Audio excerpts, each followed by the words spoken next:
apparently this guy, the Koran burner, the reason that the court was satisfied that he was guilty of a public disorder offence, religiously aggravated, which is a strange new addition to our legal system. The reason they convicted him was because he did cause a public disorder, obviously, because a bloke attacked him with a knife. And therefore, it must have been disorder. Now, that guy who allegedly attacked him with a knife, he won't come to trial for another 2 years. So why is the Koran burner being done now? Sounds to me like two-tier justice, doesn't it, you? Yes, it does. And he was also kicked while he was on the floor by some radical Muslim delivery driver. Probably Domino's. I don't know who it was. I know it's an obnoxious case. It's a problematic case.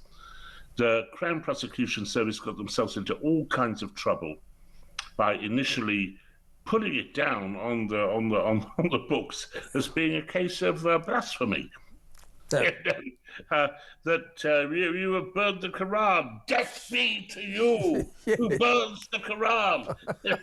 Well, this guy, what's his name? Koskin, isn't it? Mr. Koskin is talking about, I would advise him not to do this, but he's talking about going on a Koran burning tour of Britain.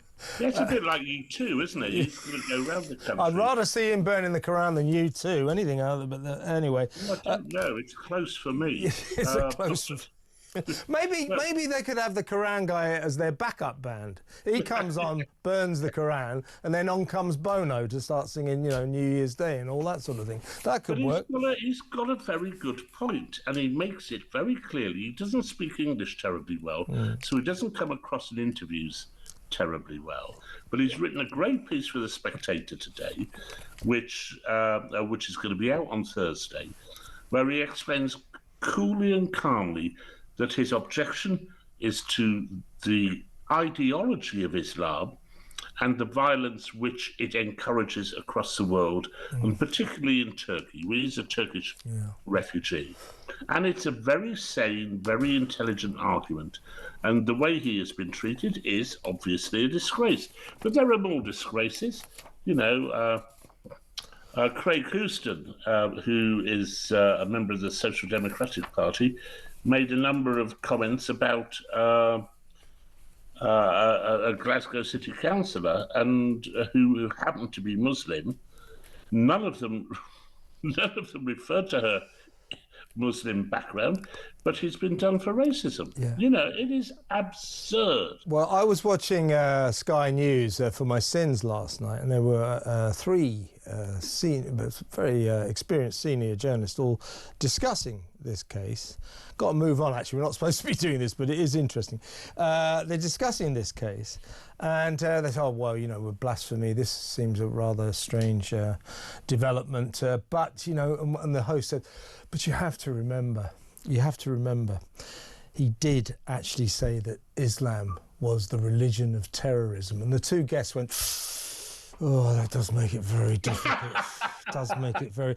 do you know that between 2013 and 2024, 84% of the world's Islamic terrorist attacks were by Islamic extremists? But you have journalists on Sky News who think the very suggestion that Islam has got anything to do with terrorism is an absolutely shocking thing to say. This is why we get into these situations, because you have so-called journalists who blind themselves to the obvious truth. It's just ridiculous. It's ridiculous. No, you're absolutely right, and it goes further than that. It's a denial of reality on so many fronts. A denial of reality on the front of the trans business, where I'm basically with ISIS, if I'm absolutely honest. I mean, ISIS have had a bad press. They're not all bad, are they? Their crimes were exaggerated.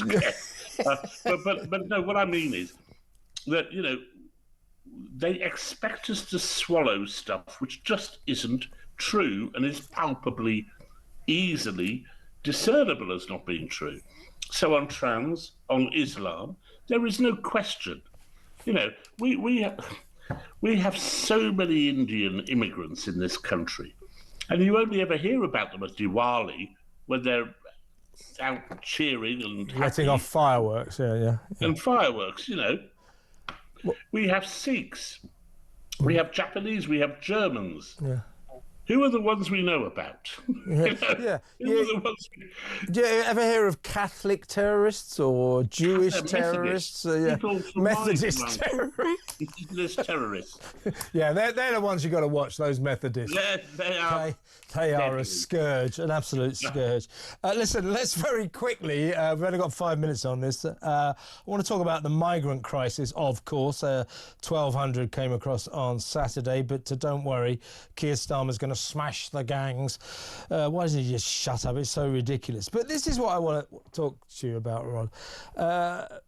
So we are now 2 years and 3 months on from when Rishi Sunak struck a deal with the French, with Macron, with battered husband Emmanuel Macron, to give the French £500 million, £500 million, to patrol their own beaches. Always a strange idea, I thought, but that was the deal. You patrol your beaches and stop the boats, stop as many migrants, and we'll give you £500 million. What do you say? The French, oh yeah, thanks very much, we'll bank that money. Well, look, 2 years and 3 months on, following this extraordinary armada, this invasion on Saturday, 1,200, the biggest number since 2022, the fourth biggest number of all time in a single day. It emerges that the excellent development that may now unfold following that particularly bad day on Saturday is that the French police, or the French, are amending their laws so that for the first time the French police, when pursuing migrants or trying to stop dinghies leaving the northern French business, will be allowed, drumroll, to paddle in the sea. They will be allowed to get their ankles wet in pursuit of money. For 2 years and 3 months, having banked our £500 million, these French gendarmes have not allowed themselves to enter the water. So all the migrants do is they get to the sea, they literally stand with their toes in the sea and they wave at the gendarmes, and the gendarmes wave back. We give them £500 million, 2 years and 3 months on, the gendarmes start saying, you know what, maybe we'll go into the water and follow them. It's ridiculous.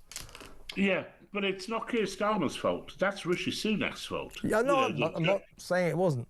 The gullibility of the man. But then we come to Sir Keir and his insistence that you do it better than me, but we have sent back more refugees than have ever been sent. We have had an increase of 30,000 in the number. We are way above what's ever happened before. And this is because of their fatuous idea that we're going to stop the gangs. Smash the gangs. And it was always ludicrous. And the reason they went for that is because it meant it looked as if they were targeting their attentions on this kind of shadowy criminal organisation rather than people who are breaking the law and coming here, So it's a lie. It was always a lie. Let's blame Rishi a bit for his ingenuous approach to dealing with French people. In my opinion, the people who were best able to deal with French people were probably the Russian Tsar and Wellington. But other than that, they have no plan whatsoever to stop the migrants coming here. None at all. There is no